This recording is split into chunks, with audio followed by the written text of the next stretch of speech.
La blessure dont nous allons parler aujourd'hui est la blessure d'humiliation qui est la troisième blessure de ces 5 blessures de l'âme.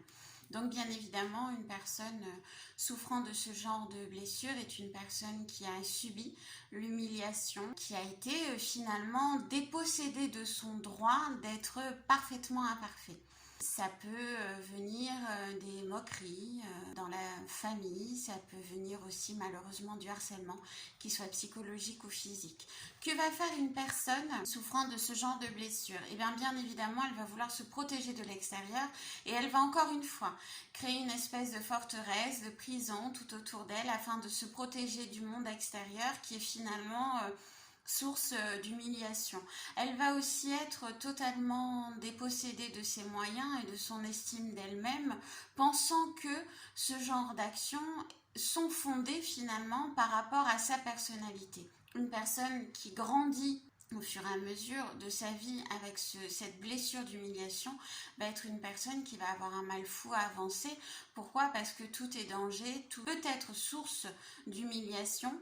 Et cette méfiance vis-à-vis des autres va l'empêcher par exemple de faire le métier de ses rêves, va l'empêcher d'aller vers les autres, parce que faire une nouvelle rencontre aussi, c'est prendre le risque d'être humilié une autre fois. Au niveau du caractère, ce sont des personnes qui ou seront totalement inhibées à l'intérieur de cette prison, n'oseront pas sortir, resteront dans leur cocon pour rester en totale sécurité, ou alors ça va faire l'effet inverse.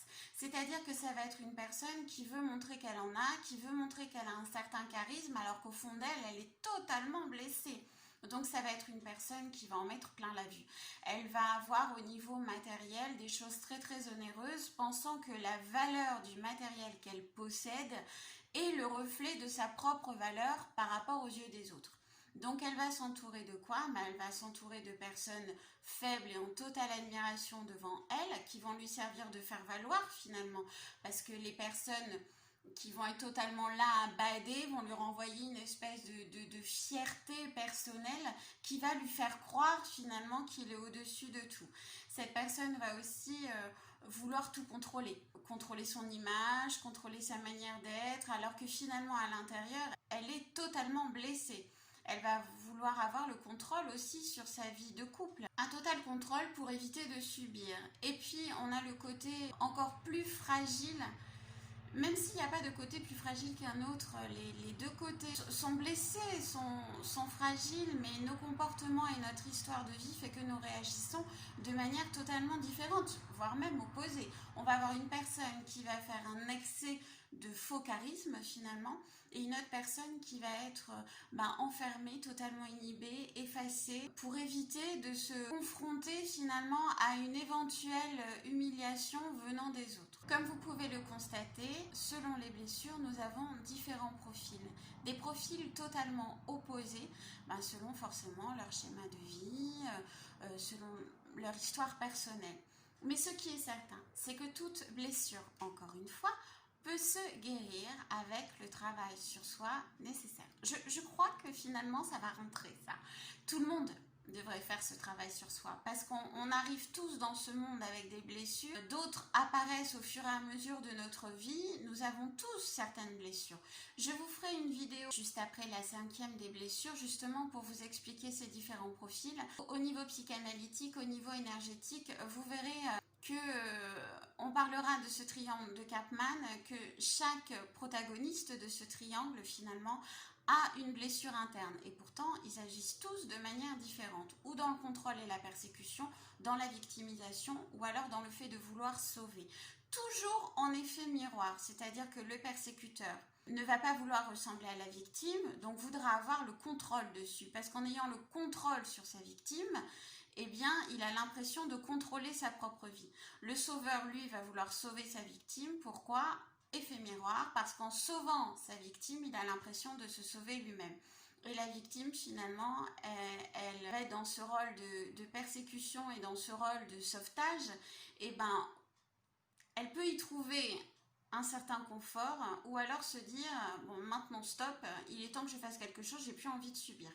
Ou passer de la victime à la persécution, de la victime au sauveur. Ça, je vous l'expliquerai un peu plus en détail dans la prochaine vidéo. Toutes ces blessures que l'on voit au fur et à mesure des jours, gardez bien en tête qu'elles peuvent se guérir grâce à un travail sur soi nécessaire.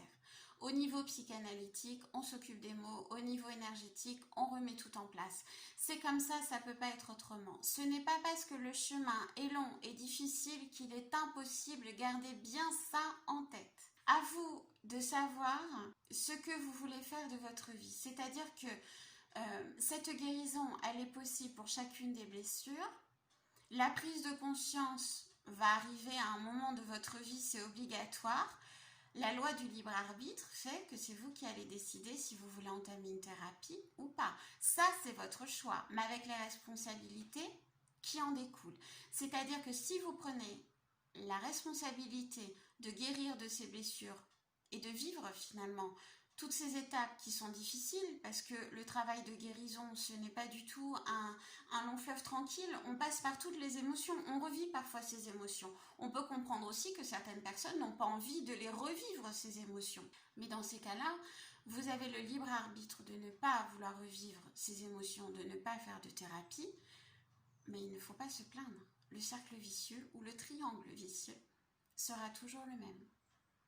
C'est comme ça, c'est pas autrement. Si vous voulez vous libérer, travaille sur soi. Il n'y a pas d'autre choix, c'est comme ça. En attendant, je vous fais de gros bisous. Je vous retrouve demain pour la blessure de trahison et je vous dis, à demain. Bisous!